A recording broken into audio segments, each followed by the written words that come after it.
Welcome to the Modern Taoist with Kit Man. Ancient wisdom, modern life, and the way. Visit us online at taoananda.com or find us on all the socials. Now, the Modern Taoist. Well, hello, and welcome to another episode of The Modern Taoist. My name is Kit Man, and I hope you're having a fine day wherever you are, wherever you may be listening, on whatever platform you may be listening. Please do me a favor and like and subscribe, and do me a big favor if you are on Spotify. If you could just leave a little review or a comment, that would be super cool. I just found out some things about the algorithm that I didn't realize, so I've never asked, and that is reviews help us. Little comments help us. So if you could take the time to do that, that'd be grand. I'd appreciate it. Today, on this episode, I'm assuming, as I record this way earlier than when you're listening to this, I'm assuming I'm still in Costa Rica. And this will be the last one that I will record until I get back from our jaunt into Central America, and hopefully everything's fine. I know there's some chaos going on in the political world right now, so hopefully everything will be grand, and I'll get back here and we'll continue next Tuesday. But today I want to bust through a bunch of questions. We haven't done an Ask Me Anything in a couple of months, and I want to go through a bunch of questions because we've had a bunch. How many times can I say bunch? We've had a lot of questions. That's the point here that I'm trying to get at. And we're going to get to those today because I love the Ask Me Anything episodes. They're my favorites. It's always fun to see where your mind is and what you are curious about. And we're just gonna jump right in because I think we have 5 today, and I want to give each one of them the attention they are due because we have 5 questions that are very varied in scope and in category.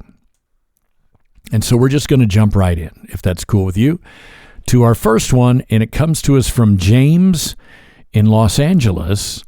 And James says, what are your views on social media influencing, and can it ever be a good thing?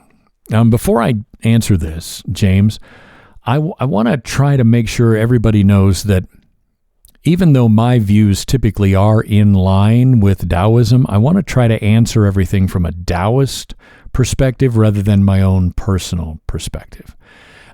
Because in this case, they're aligned. I completely get it. But there are times when my perspective may have a human, or rather than a personal human bend. And I want to make sure that I'm always giving you the Taoist view on these. Social media influencing, this is one that is personal and Taoist at the same time. It's one of those things that people argue about on a moral level, whether it's shallow or fake, or is it empowering and a modern way of doing things? And the truth is far more complicated. Because influencing is not a type of person. It is a type of environment. Let me explain. When you put a human in an environment where attention becomes currency, their behavior will change. Not because they're weak, but because this attention feedback begins to shape their nervous system. It begins to shape their language. It shapes what they think is safe to say.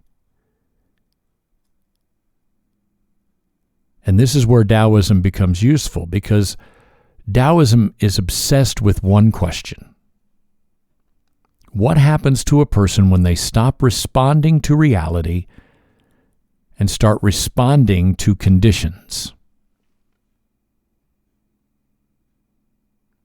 or conditioning. And I've watched this happen up close. It starts with something clean. Someone shares something honest, a lesson they learned, a moment that was real to them. People respond. Their post does well. They feel seen. And that feels good, because human beings are social animals. We want signal. We want confirmation. We want connection.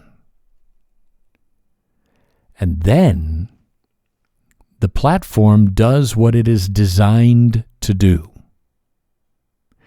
It begins to reward certain types of expression more than others. Outrage travels. Certainty travels. Vulnerability can travel, but usually only when it's packaged neatly. You know what doesn't travel? Nuance.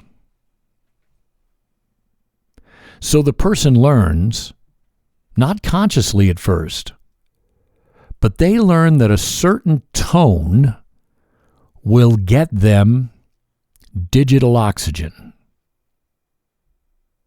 This digital oxygen that they need in order to survive. And they learn that a certain kind of statement gets a response, and they begin to adjust.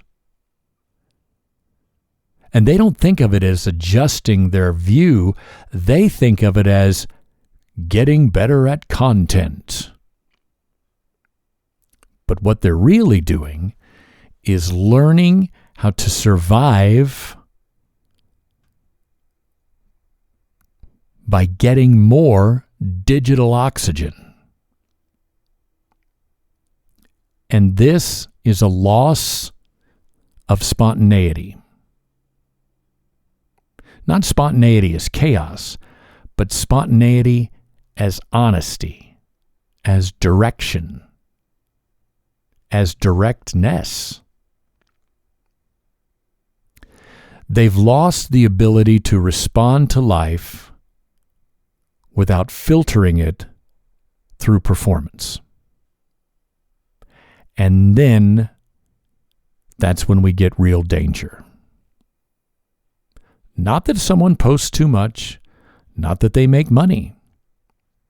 The danger is that they have stopped expressing who they are,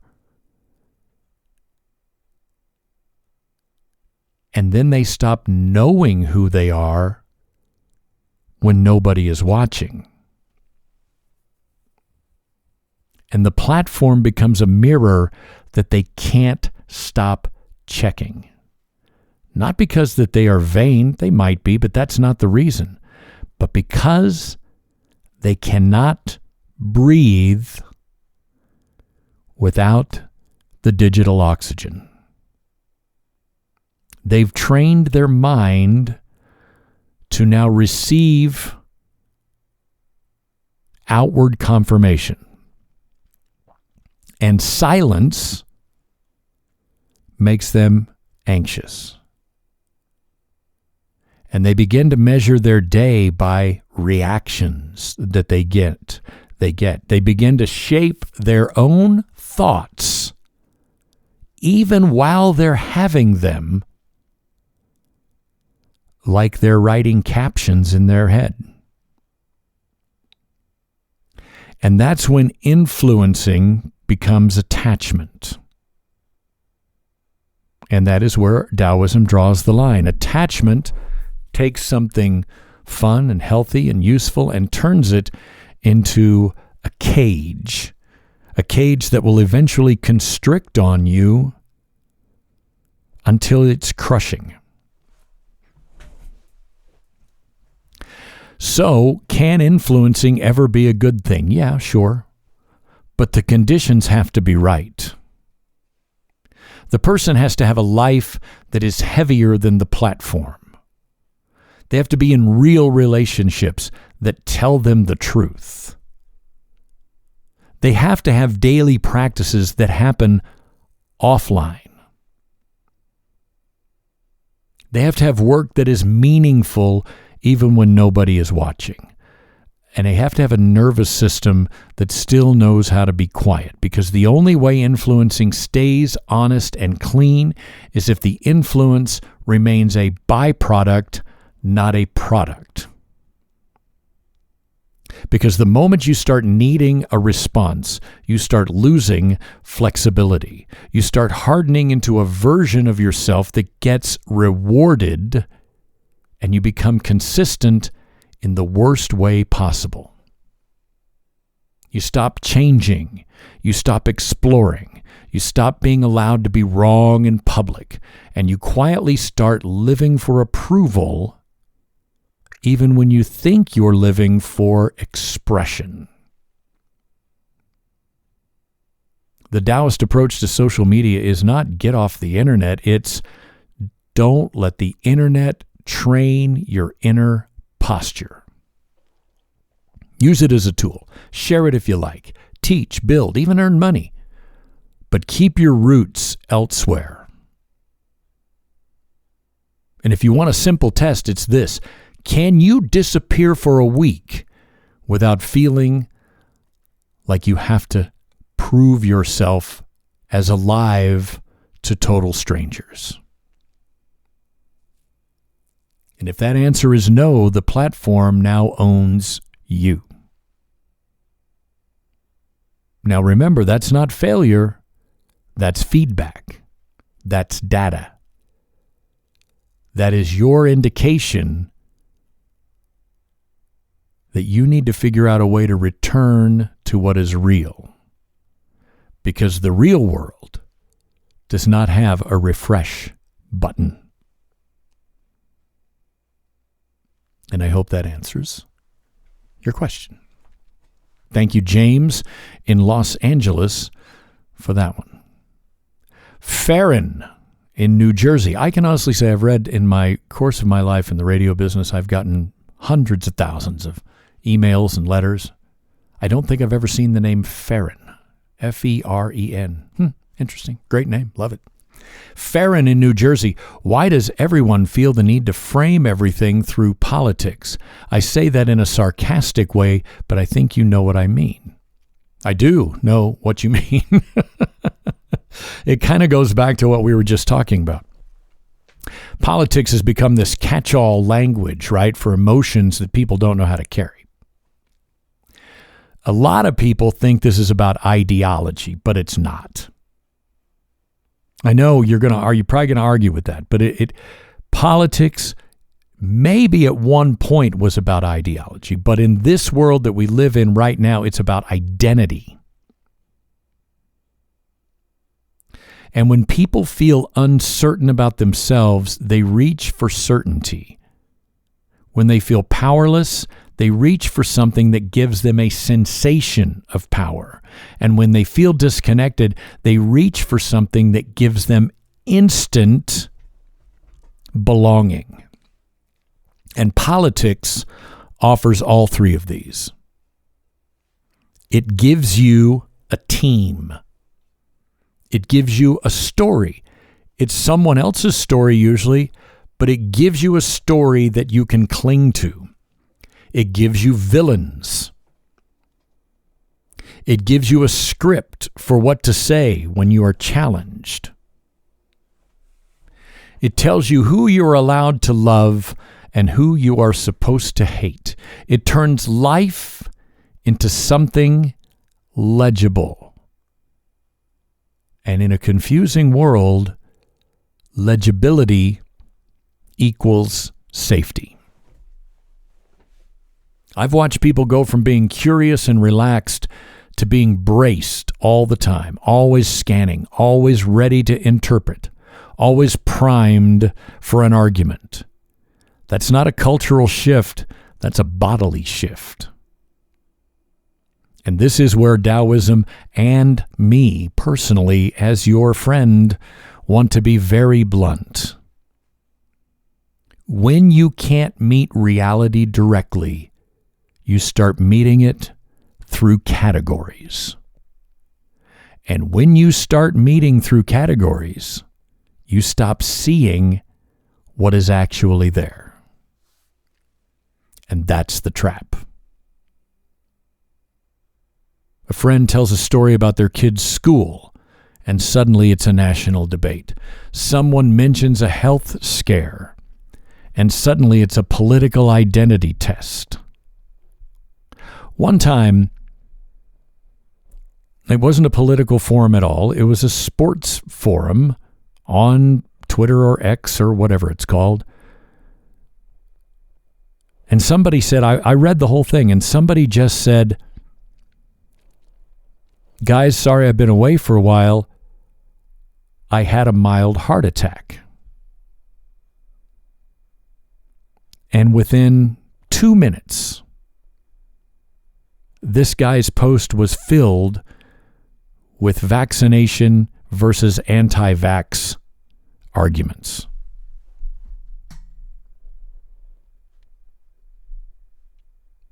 It's a political identity test when human suffering is filtered through freaking talking points, and it infuriates me.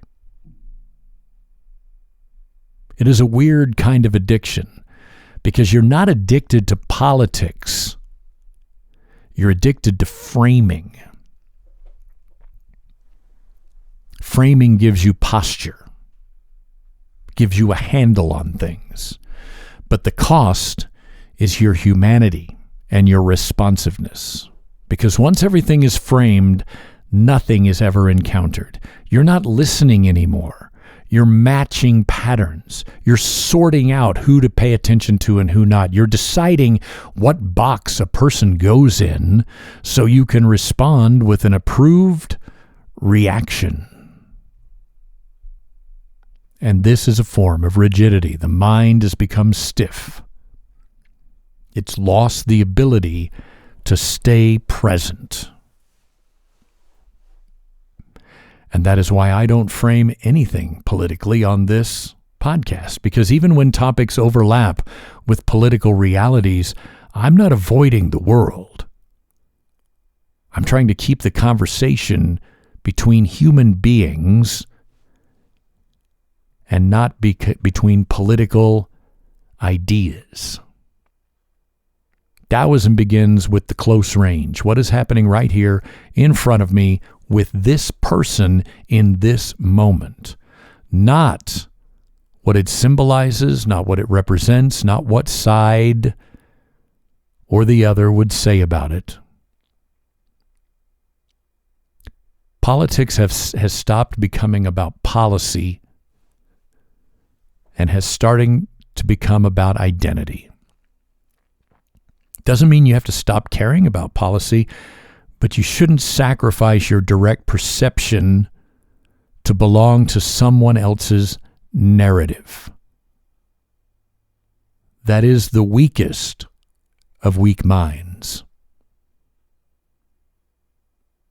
And there's a reason that people do it, and it'll sound harsh, but it's true.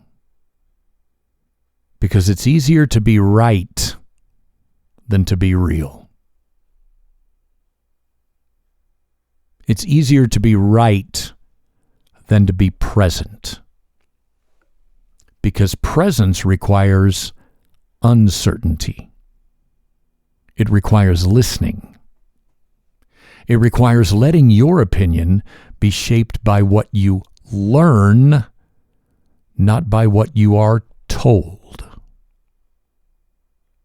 Politics, as it is used today, functions as a shield against learning. And I'm trying to keep pulling the shield down. So if you're surrounded by people who politicize everything, you don't have to fight them. You don't have to debate them. You can do something simpler. You can return the conversation to a human scale. What's actually happening to you? What do you need right now? What is true in your life, not online? That's not neutrality, that's grounding. Because when everything gets framed by ridiculous political frames, we lose the ability to be a community of human beings.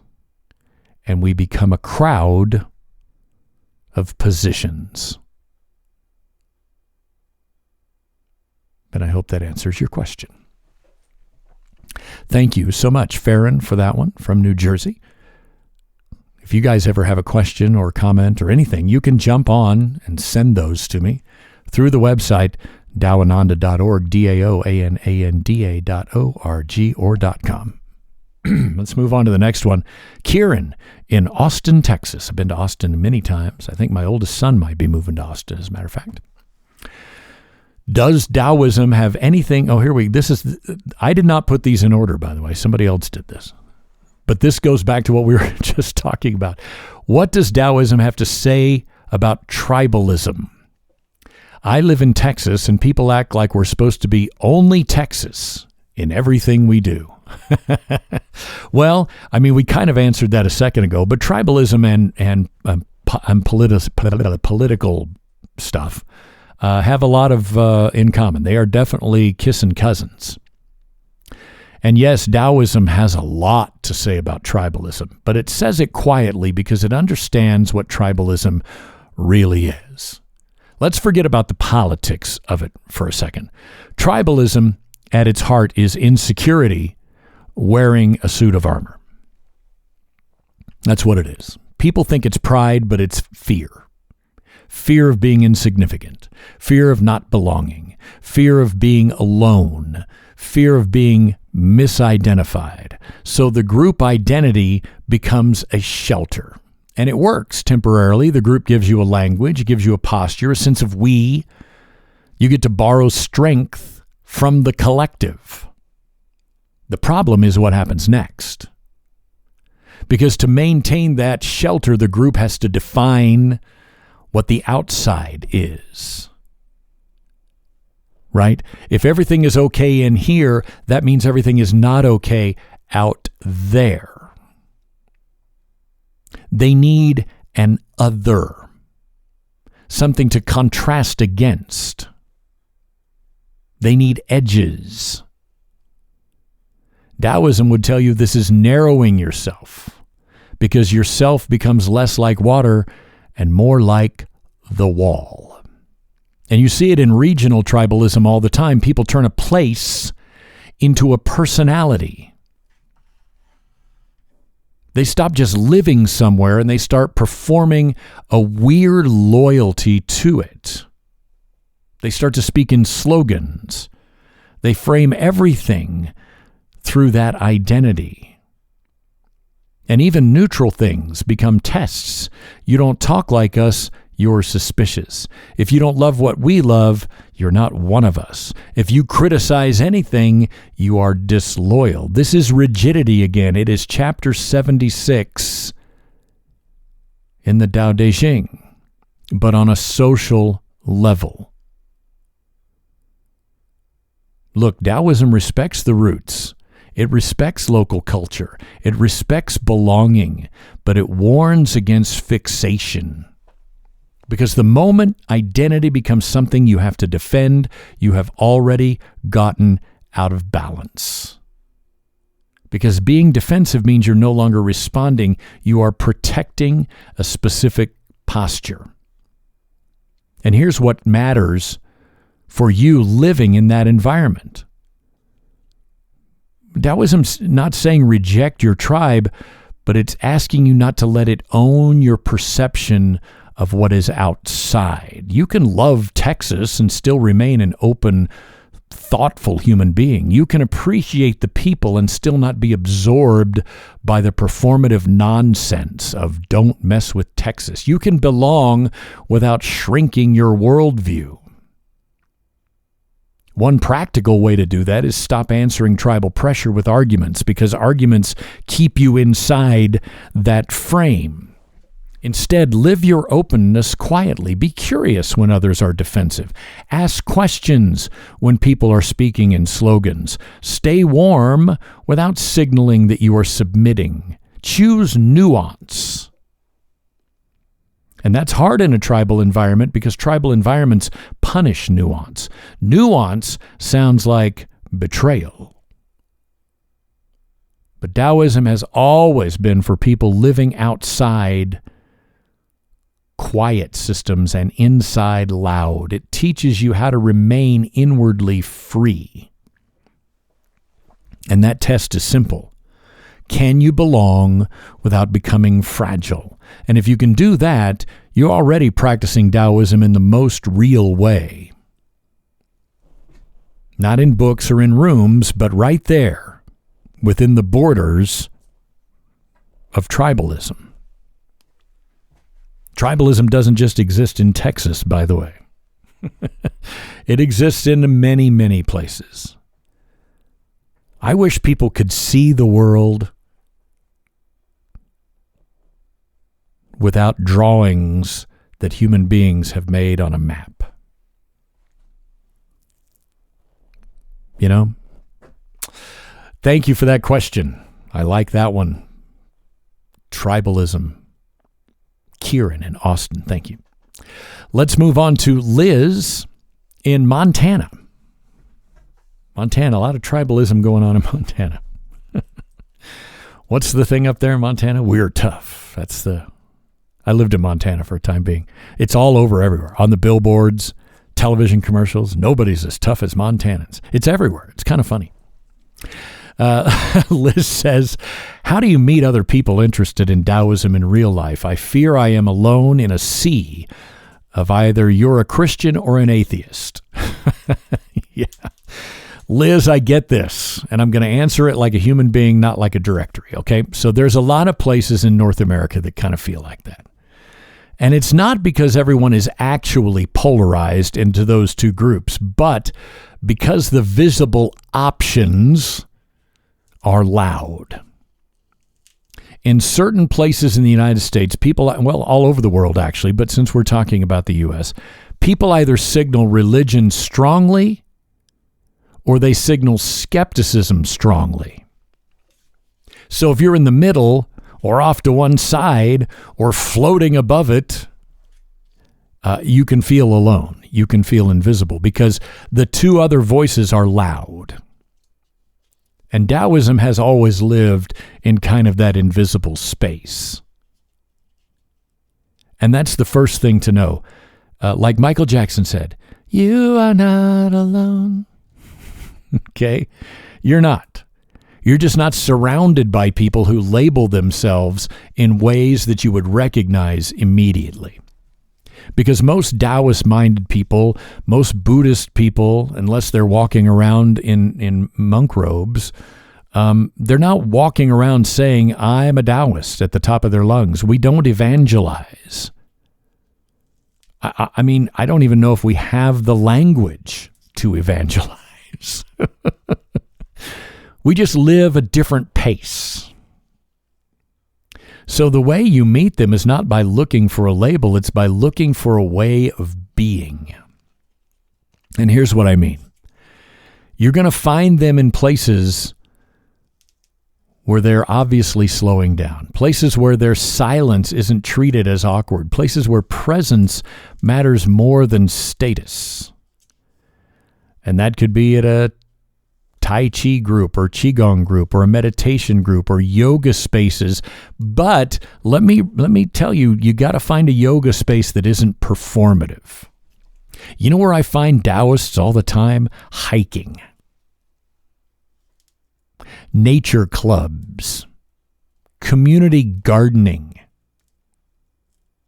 Even quiet art circles. But they're not going to announce themselves. You're just going to have to get to know people. You can also meet them by becoming a person that creates the space. This is the part that people miss. If you live in a place with no visible Taoist community, and I get that. I lived in 3 different cities in Montana. I get it. It's tough. Make your own. Make a small community without calling it Taoism. Start a little weekly walking group. No spiritual branding, just walking. Start a simple sit and breathe for 20 minutes group at the park. You know what? You'll be surprised who shows up. When that invitation is human and low pressure, I'm telling you right now, as somebody that teaches this, as somebody that tries to help other people, I am telling you right now, people are starving for calm. They are starving to not talk about politics. They are starving to not live in chaos. They don't want to join a church. They don't want to get an identity from it. They just want to be calm for 20 dang minutes. And by the way, don't underestimate the number of Christians and atheists who are hungry for this as well. Taoism doesn't require you to pick a team. It's a lens, not a club. So meet people by speaking in universal terms. Instead of Taoism, talk about staying grounded. Talk about living in rhythm. Talk about walking.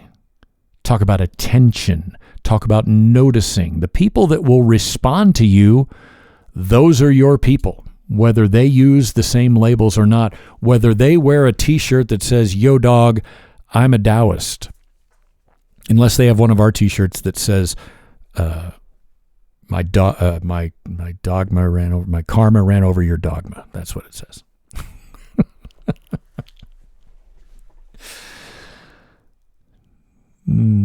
If you do feel alone, I want to tell you something important, though. Loneliness does not always mean an absence of people. It often means an absence of resonance. And if you're looking for resonance, that's a real need. And Taoism is actually the good news here because it teaches you to attract resonance by embodying it. Be steady. Be open. Be a person that doesn't escalate everything. People notice that. They feel it. They come closer. It takes longer than joining a club. I mean, if you have a club in your town that has a big sign that says, Taoist Club of America, that's great. Go there. But the connections that you will form by being a resonant person are usually far more real.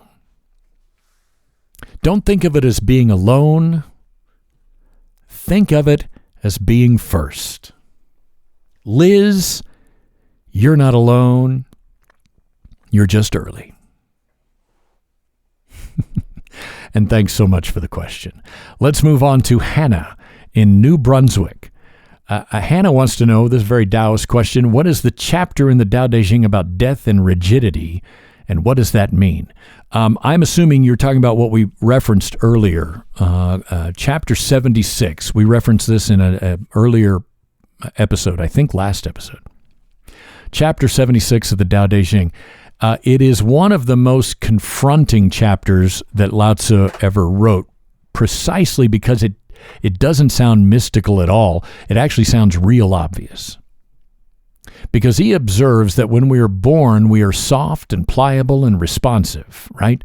And when we die, we become stiff and fixed and unmoving. Plants are tender when they are alive and brittle when they are dead. This is not poetry. This is not mysticism. It is basic observation. But the metaphor is the issue here, because this chapter isn't about physical death. It's about how death begins long before the body stops. Lao Tzu is pointing to rigidity as a condition of decline, not decline in a dramatic sense, but in a subtle, everyday one. The moment something stops bending, it stops adapting. The moment it stops adapting, it starts breaking. And you can see this clearly in yourself and in others. Someone becomes rigid in how they think things should go, in how others should behave, in who they believe they are allowed to be, At first, it just looks like confidence and conviction and strength, but over time, that hardens. I've seen this in people that were once flexible and curious and alive, and as life piled up, responsibilities and expectations and disappointments, they started locking down, and their opinions became calcified, and their emotional range got narrow, and they became less available to surprise, less open to change, less able to be soft. Nothing bad happened to them. They didn't fail. They didn't collapse. They slowly stiffened. And chapter 776 is warning about that exact process. Lao Tzu is saying that rigidity is not a neutral trait, it's a direction.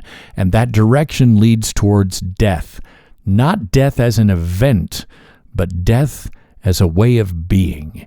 And when you can no longer bend emotionally or mentally or behaviorally, life loses its ability to move through you. Think about people who say, this is just how I am, as a defense against being a jackass. Or they say, that's how things have always been done. Or, I don't do well in this situation. These aren't personality traits.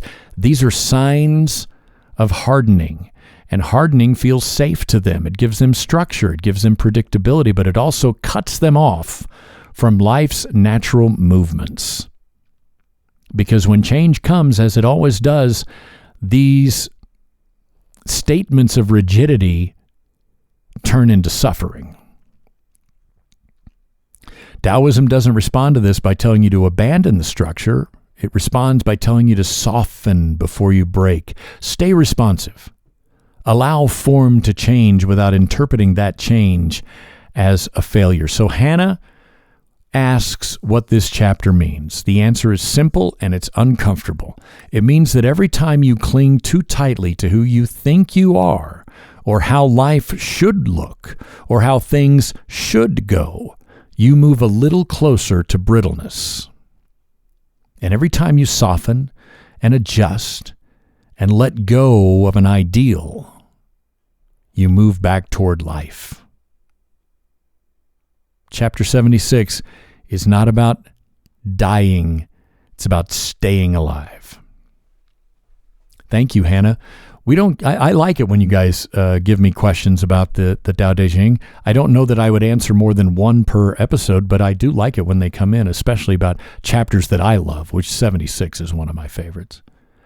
Last question for this episode comes to us from Denny in Sydney. And Denny says, we get a lot of Aussie questions, don't we? Denny in Sydney, you talk about letting the past go and staying in the moment, but how does nostalgia play into this? Surely Taoists have photos and collectibles and reminders of the past. You're not robots. No, not robots.